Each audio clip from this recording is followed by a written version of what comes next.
अस्सलाम वालेकुम दोस्तों, आज मैं आपके लिए मीठी टिक्कियाँ बनाने की रेसिपी लेकर आई हूँ। तो मैं आपको आज कुछ टिप्स बताऊँगी जिनको फॉलो करके आप भी नरम और खस्ता और क्रिस्पी ये टिक्कियाँ बना सकते हैं। और मैं आपको बिल्कुल इसकी परफेक्ट रेसिपी बताऊँगी, दो तरह से आपको बताऊँगी।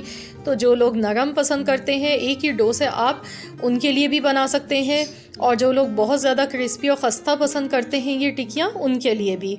तो रजब के महीने में ये बहुत से घरों में बनाई जाती हैं, और मैं आपको इसकी ट्रेडिशनल रेसिपी बताऊंगी कि किस तरीके से आप ये बना सकते हैं, और मेहमानों से आप तारीफ़ें वसूल करेंगे जब आप इसको एक बार बना लेंगे, ट्राई कर लेंगे। ये बहुत ही मज़ेदार और बहुत ही टेस्टी बनती है। तो छोटी छोटी सी कुछ टिप्स होती हैं जिनको हमें फॉलो करना है।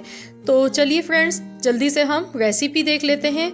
तो इन मीठी टिक्कियों को बनाने के लिए सबसे पहले हमने एक बॉल लिया है और आधा कप हम यहाँ पर सूजी लेंगे। तो जो पहला स्टेप है टिक्कियाँ बनाते टाइम, हमने इसमें सूजी को दूध में मिक्स कर लेना है। तो मैं यहाँ पर एक कप मैंने नीम गर्म दूध लिया है। इतना गर्म है कि हम इसमें अगर अपनी उंगली डालें तो बर्दाश्त कर सकें। तो इतना गर्म दूध हम इसमें डाल देंगे और इसको मिक्स करेंगे, और मैं इसको आधे घंटे के लिए रेस्ट पर रख दूँगी। तो सूजी हमारी इसमें एब्जॉर्ब हो जाएगी दूध में, और ये फूल जाएगी और नरम और सॉफ्ट भी हो जाएगी। तो हमारी जो टिक्कियाँ हैं ना, वो कभी भी नहीं क्रैक होंगी, ना टूटेंगी ना बिखरेंगी।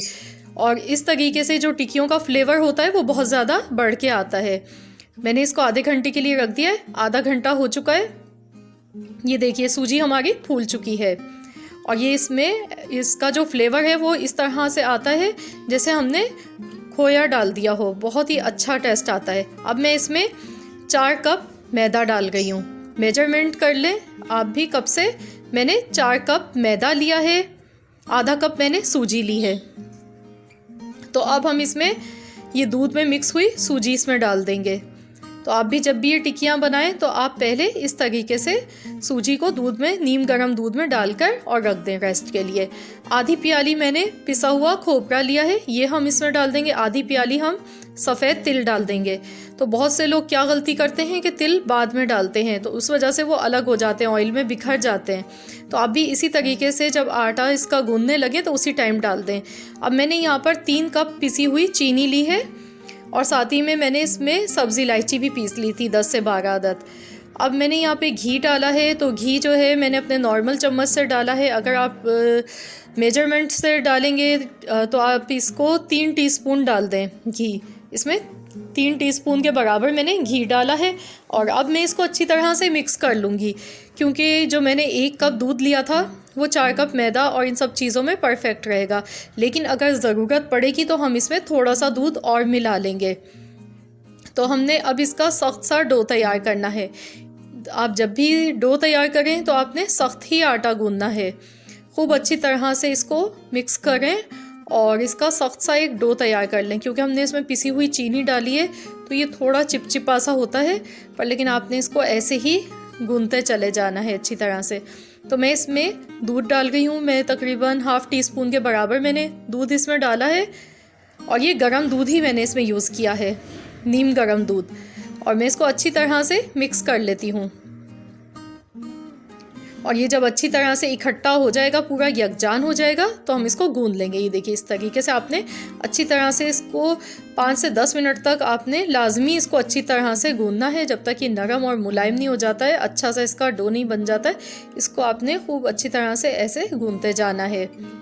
लेकिन आपने इस बात का ध्यान रखना है कि जो आपका जो डो है वो सख्त ही होना चाहिए, ना बहुत ज़्यादा नरम हो और ना ही बहुत ज़्यादा हार्ड हो। बस थोड़ा हमने इसको थोड़ा सा हल्का सा हार्ड रखना है, बहुत ज़्यादा भी नहीं। तो देखिए मैंने यहाँ पर इसको अच्छी तरह से गूंद लिया है। मैंने इसे 6 से 7 मिनट तक अच्छी तरह से गूंदा है, और आटा हमारा ये अच्छी तरह से गूंद चुका है। ये देखिए इस तरह का है ये। अब मैं इसे कवर कर दूंगी और 1 घंटे के लिए मैं इसको रेस्ट पर रख दूंगी, और 1 घंटे के बाद फिर हम इसको निकालेंगे। 1 घंटा देखिए यहाँ पर हो चुका है। तो चलिए अब हम अगला स्टेप करते हैं।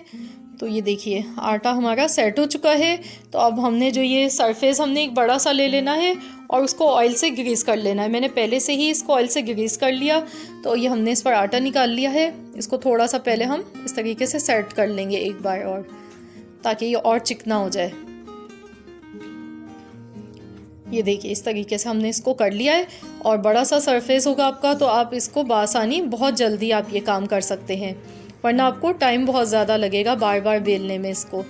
तो ये देखिए इसको हमने सेट किया। अब हम इसे सेंटर में रखेंगे और अब हम लेंगे बेलन। बेलन को भी ऑयल से ग्रीस कर लेंगे ताकि ये चिपके नहीं और ये आसानी से हम इसको बेल लें। तो ये मैंने पतला वाला बेलन लिया है, इससे बहुत आसानी से ये बिल जाता है, क्योंकि ये बहुत ज़्यादा हार्ड होता है इसका आटा, तो इसमें ज़्यादा मेहनत नहीं लगती है। तो ये देखिए इस तरीके से हम फैलाते जाएंगे इसको और बहुत आसानी से इसको हम फैला लेंगे। अच्छा सा बड़ा सा इसको हम, जितनी हमारे पास जगह है हम इसको अच्छी तरह से फैला लेंगे। तो मैंने आपको बताया था कि आप अगर नरम और सॉफ्ट टिक्कियाँ बनाना चाहते हैं तो आप जब भी बेलें तो आप इसको थोड़ा सा मोटा बेल लें। इसकी थिकनेस जो है ना आप टिक्किया की थोड़ी मोटी कर दें, तो वो आपकी जो टिक्किया है वो नरम और सॉफ्ट बनेगी। और अगर आप चाहते हैं कि आपको क्रिस्पी पसंद है और खस्ता खस्ता सी टिक्कियाँ पसंद हैं, तो आप इसको थोड़ा पतला इसको बेल लें। तो मैंने थोड़ा पतला बेला है क्योंकि मुझे खस्ता टिक्कियाँ ज़्यादा पसंद है। अब मैंने शेप के लिए गोल कटर लिया है, लेकिन कोई फ़िक्र की बात नहीं, अगर आपके पास ये नहीं है तो आप गिलास से कर लें या किसी भी गोल ढक्कन से आप इसको कर सकते हैं शेप के लिए। इस तरीके से अब हम इसकी कटिंग कर लेंगे। तो मैं इस तरीके से बाकी भी कटिंग कर लेती हूँ, फिर आपसे मिलती हूँ। तो ये देखिए दोस्तों कितनी सारी हमारी टिक्कियाँ एक साथ ये रेडी हो चुकी हैं। ये देखें बड़ा सा सरफेस था, तो ये अच्छी तरह से हमने इसको आसानी से काम निपटा लिया है। तो अब जो ये साइडों में एक्स्ट्रा है इसको हम निकाल लेंगे आटा, और इसको हम दोबारा से जब ये टिक्कियाँ हम फ्राई कर लेंगे तो उसके बाद हम इसको दोबारा से बेलेंगे और दोबारा से फिर हम उसकी टिक्कियाँ इसी तरीके से बेल कर शेप में बना लेंगे। तो इसको हम साइड में भी रख देते हैं। ऑयल देखिए गर्म हो चुका है, मीडियम गर्म ऑयल है, बिल्कुल ठंडा भी नहीं लेना है, ना ही तो बहुत तेज़ गर्म। मीडियम गर्म ऑयल में हमने ये टिक्कियाँ डालते जानी है। तो इसको इस तरीके से हम डालेंगे और एक साइड से हम इसको 2 से 3 मिनट तक फ्राई होने देते हैं। मैं इसको मीडियम आंच पर पका गई हूँ, लो टू मीडियम गैस मैंने इस टाइम रखा है। तो इसको हमने फ्राई करना है कलर चेंज होने तक। ये देखिए इसका कलर चेंज होने लगा है। अब हम इसकी साइड पलट देते हैं। तो दोस्तों जब भी आप टिक्कियाँ फ्राई करते हैं तो इनको जब निकालते हैं तो आपको लगता है कि ये नरम है, पर लेकिन जब ये थोड़ी सी ठंडी होती हैं तो ये खस्ता हो जाती हैं। तो मैंने जो आपको आज मेजरमेंट बताई है, इससे अगर आप टिक्कियाँ बनाएंगे तो आपकी टिक्कियाँ कभी भी फेल नहीं होंगी, ना कभी वो फटेंगी और ना ही वो पत्थर की तरह सख्त होंगी और ना ही बहुत ज़्यादा गीली गीली सी होंगी अंदर से। बहुत ही परफेक्ट रेसिपी है ये जो मैंने आपको बताई है। तो दोस्तों आपने इस रेसिपी को ज़रूर ट्राई करना है। देखिए कितना खूबसूरत इसका कलर आया और जो इसके तिल हैं वो भी कितने खूबसूरत इस पर नज़र आ गए हैं। ये देखिए तो ये हमारी जो टिक्कियाँ हैं ये तैयार हो चुकी हैं। अब इसी तरीके से बाकी टिक्कियाँ भी मैं फ्राई कर लेती हूँ। तो ये देखिए हमारी टिक्कियाँ यहाँ पर फ्राई हो चुकी हैं। ये देखिए ये थोड़ी मैंने मोटी इस तरीके से मकसद मैंने इसको बेला है और मैं इसको तोड़ कर दिखाती हूँ आपको ये अंदर से किस तरह की। ये देखें बहुत ज़बरदस्त, बहुत ही शानदार ये बनी है। तो दोस्तों इस रेसिपी को आप लोग ज़रूर फॉलो करें, इस तरीके से आप भी ये टिक्कियाँ बनाएं, बहुत टेस्टी बनती हैं। आप इसको बनाकर एयर कंटेनर जार में उसको आप स्टोर भी कर सकते हैं। आप इसको 2 महीने के लिए रख के भी खा सकते हैं, ये ख़राब नहीं होती है।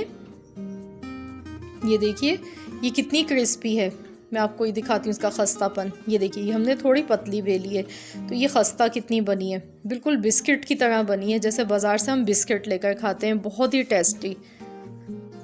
तो फ्रेंड्स आई होप कि आपको मेरी आज की ये रेसिपी पसंद आई होगी। रेसिपी अच्छी लगी है तो वीडियो को लाइक कर दीजिए। चैनल पर अगर आप नए हैं, फर्स्ट टाइम मेरी वीडियो वॉच कर रहे हैं, तो चैनल को आप सब्सक्राइब कर लीजिए।